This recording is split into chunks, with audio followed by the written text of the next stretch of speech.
তুলবো দে তুমি অনেকেও বলবে আমি তোমার তুলবে দিলাম যাকে কোনো সমস্যা নেই আমি তোমার পাবে আমি বেটা যখন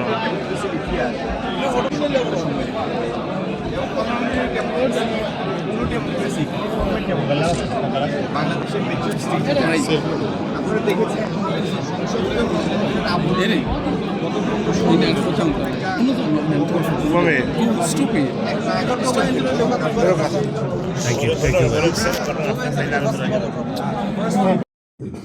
নট নেসেসারি যে খারাপ শাসন করলেই সরকার পরিবর্তন হয় তা না। আমার আইডিয়া যদি আপনাকে কনভিন্স করতে পারে আপনি আমাকে ভোট দেবেন, সরকার পরিবর্তন করবেন। কিন্তু আমার কথা হলো এই স্বাভাবিক স্বচ্ছ নিরপেক্ষ নির্বাচনী প্রক্রিয়ার মাধ্যমে এইটুকু আমরা নিশ্চিত করি।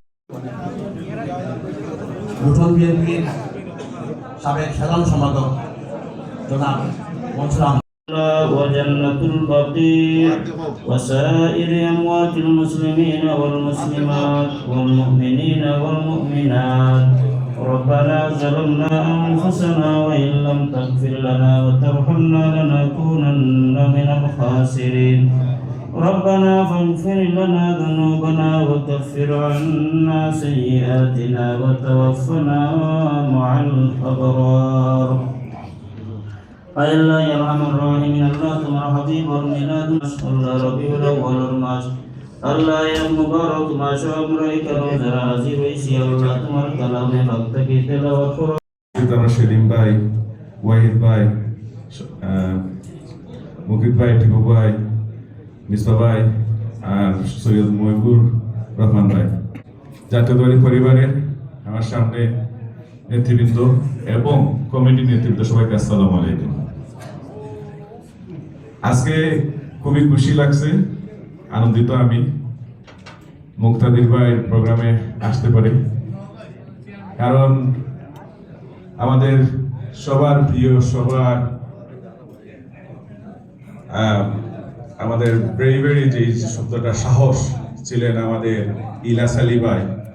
গুম হওয়ার পরে সিলেট ছিল নেতাবিহীন অবস্থায়, ছিল শূন্য অবস্থায়, তারপরে উনি হাল ধরে শাহিদগাহ, এই শাহিদগার মতো দায়িত্ব পালন করেছেন খন্দকার সুবার সাহেব। সুতরাং এই পুরো পরিবার দেশ জাতির প্রয়োজনে তারা নেতৃত্ব দিয়েছেন। অনেকে বলেছেন আমরা সিলেট এক আসনে খন্দকার মুক্তাদি, ইচ্ছাওয়া নেওয়ার ব্যাপার নাই, এটা ইউনিভার্সাল ট্রুথ। উনি তো নমিনেশন পেয়ে গেছেন 2018 সালে দলের মনোনয়ন পেয়ে ফ্যাসিস্ট তাবেদার হাসিনার সময়ে এই তথাকথিত নির্বাচনে মনসুর আহমেদ রুবেল অত্যন্ত পরিশ্রম করেছে, সেই জন্যই হয়তো মাঝে মধ্যে দু একটা আফসোসের কথা বেরিয়েছে। তো স্বাভাবিক। আরেক ছোট ভাই কে আর জসিম সহ আজকে এই অনুষ্ঠান সফল করার জন্য যারা অক্লান্ত পরিশ্রম করেছেন, আপনাদের সবাইকে অসংখ্য অসংখ্য ধন্যবাদ। আসসালামু আলাইকুম। এই যে রাত পর্যন্ত আপনারা বসে আছেন, যাওয়ার সময় কেউ কি 200 পাউন্ড দিয়ে দিবে? কাউকে কেউ দিবে না। তেল জ্বালিয়ে নিজের কাঠের পয়সা খরচ করে এসে বাসায় যেতে যেতে বাঁচবে কারো 12:30, কারো 1টা, 1:30, 2টা, এবং যাওয়ার পরে আর বরং শুনতে হবে যে তোমার কি মাথা খারাপ, রাত্রি 2টার সময় বাসায় ফিরেছো, সারাদিন ছিলা কোথায়, ঠিক না? তাহলে কি জন্য এসছেন? এই জন্য, এই যে নারীর টান, এই জন্য, নারীর টানের জন্য।